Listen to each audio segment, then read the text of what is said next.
Bonsoir à tous, bienvenue dans ce flash d'information. Le portrait de la semaine s'intéressera au président du conseil d'administration de la société coopérative ivoirienne de négoce des produits agricoles d'Agboville dans la région de l'Agnébi-Tiassa.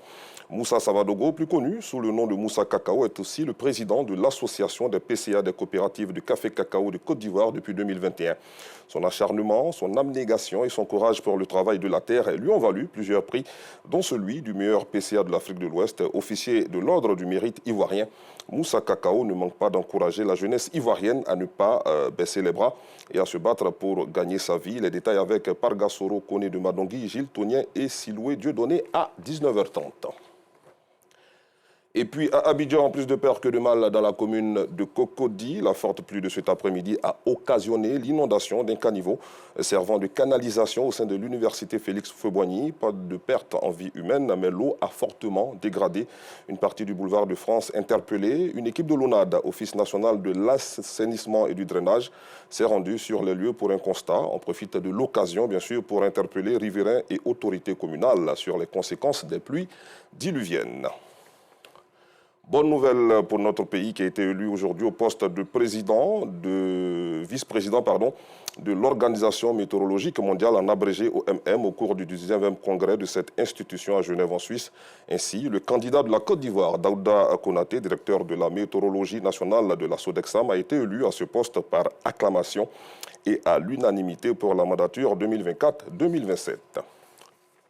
Direction à présent la commune d'Abobo, précisément au quartier Sagbéran, où un poteau électrique est sur le point de céder. Selon les riverains, les eaux de pluie seraient à l'origine de cette situation. Ces populations qui vivent dans l'anxiété permanente du fait de ce danger, elles appellent à l'aide pour éviter d'éventuels drames. Dans l'actualité nationale également, la Côte d'Ivoire va accueillir bientôt la Coupe d'Afrique des Nations et durant cette période, notre pays sera visité par un flux important de touristes et les loueurs de véhicules membres importants du secteur touristique entendent contribuer de fort belle manière à cette fête footballistique. Un mot de culture dans ce flash, lancé le 29 avril 2023 à Abidjan, la première édition du festival de Tafiré ou Festitaf a tenu toutes ses promesses les 26, 27 et 28 mai dernier dans cette localité du centre-nord de la Côte d'Ivoire. Des festivités placées sous le signe de la promotion du beurre de karité et de la valorisation de la culture tagbana.